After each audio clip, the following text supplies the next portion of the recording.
আজকে গিয়েছিলাম মামজার বিচে গোসল করার জন্য। তো কি করেছি সেটাই আজকে শেয়ার করবো। আসসালামু আলাইকুম, ওয়েলকাম সবাইকে আরাফাত মম পেজে। তো এখন যাচ্ছি আমরা বিচে। তো হেঁটেই যাচ্ছি আর রাস্তাটা দেখাবো। এত সুন্দর ফুল ফুটে আছে, জাস্ট অবাক হয়ে গেলাম আমি, এত সুন্দর লাগতেছিল। লাস্ট পর্যন্ত ভিডিওটা অবশ্যই দেখবেন, আরো সুন্দর সুন্দর ফুল দেখতে পারবেন। এই দেখতে পেতেছেন প্রত্যেকটা রাস্তার আনাচে কানাচে এত সুন্দর করে ফুল লাগানো আছে। ফুলের গাছগুলো দেখতে অসাধারণ লাগে, অনেক বেশি ভালো লাগে। আর দেখতে পাইতেছেন কত সুন্দর লাগতেছে। আর যেহেতু এটা ছিল 12টা বা 1টার এরকম, এই জন্য অনেক রোদ ছিল। তো রোদের ভিতরে যাচ্ছি আমরা, রোদের ভিতরে সুইমিং করতে কিন্তু অনেক বেশি ভালো লাগে। আর একটু পরেই দেখাবো এত সুন্দর সুন্দর ফুলের গার্ডেন গুলা দেখতে পাবেন অবশ্যই। আর এটাও ছিল পাশে একটা লাগানো, ফুলটা অনেক বেশি সুন্দর ছিল, এত গোলাপি ছিল, জাস্ট ওয়াও। আমি তো ফুল দেখলে না ছেড়ে পারি না, তারপরে একটা ফুল একটু করে নিয়ে নিলাম, কি করার, আর সুন্দর লাগতেছে অনেক বেশি। হেঁটে যাচ্ছিলাম আর ভিডিও করতেছিলাম, ফুলগুলা দেখে অনেক বেশি ভালো লাগছে। কি বলবো, প্রথম থেকে শেষ পর্যন্ত পুরোটা রাস্তাতে এত সুন্দর ফুল, আমি তো পুরো অবাক হয়ে গেছি। কি বলবো, যদি এটা আমাদের বাংলাদেশে হয়তো কবেই মানুষের সিরে একদম শেষ করে ফেলতো। এত সুন্দর সুন্দর ফুল, কি বলবো।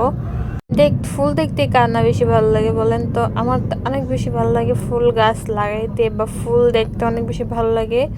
তো এই দেখতেছেন সামনে আমি ফুলগুলা দেখাবো, এত সুন্দর। আর আমরা সবাই মিলে গিয়েছিলাম, বাসা থেকে বাসে গিয়েছিলাম, দেন কিছুক্ষণ পরে নেমে গিয়েছি, তারপর হেঁটেই যাচ্ছি।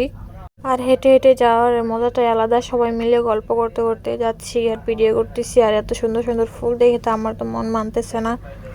আর এই দুবাইয়ের বিল্ডিং গুলো দেখাচ্ছি আপনাদেরকে, এত সুন্দর সুন্দর, কি বলবো, জাস্ট ওয়াও ওয়াও।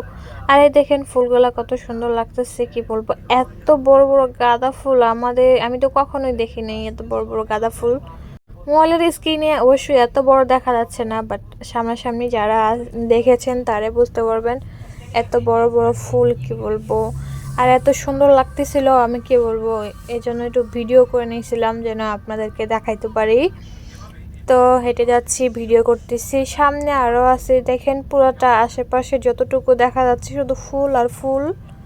আর এটা মামজার বীজের আশেপাশেই এলাকায়, আশেপাশে এই নদীর কাছারেই এই ফুলগুলা অনেক বেশি ভালো লাগতেছিল। আর দেখেন এখন আরেকটা দেখাবো। এখন দেখতেছি যে আমি একটু ফুলের বীজ হয়েছে কিনা, আমি একটু বীজ নেওয়ার জন্য, তারপরে দেখলাম যে না, হ্যাঁ শুকিয়ে বীজ হয়েছে। তো আমি কিছু বীজ নেওয়ার জন্য শুকনো ফুলটা আমি নিলাম 2টা। অবশ্যই আমি একজনকে বলেই নিছি, কেননা না বলে তো কিছু না যায় না, বলেই নিয়েছি যে শুকনো বীজটা আমি নিতে চাই। তো বলতেছি কোনো সমস্যা নাই, নিতে পারবেন। তো এই যে এখন আমরা বীজে চলে যাচ্ছি। আর এটা আমার বড় অপর একটা মেয়ে, আরও বাচ্চারা আছে, তাদেরকে অবশ্যই আপনাদেরকে দেখাবো। তো কি করেছি অবশ্যই নেক্সট ভিডিওতে দেখাবো আপনাদেরকে। তো আমার ভিডিওটা কেমন লেগেছে আপনাদের কাছে অবশ্যই কমেন্ট করে জানাবেন। আর আমার পরের ভিডিও পাওয়ার জন্য আমার পাশে থাকবেন সবাই। আর এই দেখেন ফুলটাকে আমি হাতে নাড়াচাড়া দিচ্ছিলাম, এত বেশি বড় ফুল, আমি নিতে ইচ্ছে করছিল বাট নেইনি। তো অবশ্যই সবাই ভালো থাকবেন, সুস্থ থাকবেন, আল্লাহ।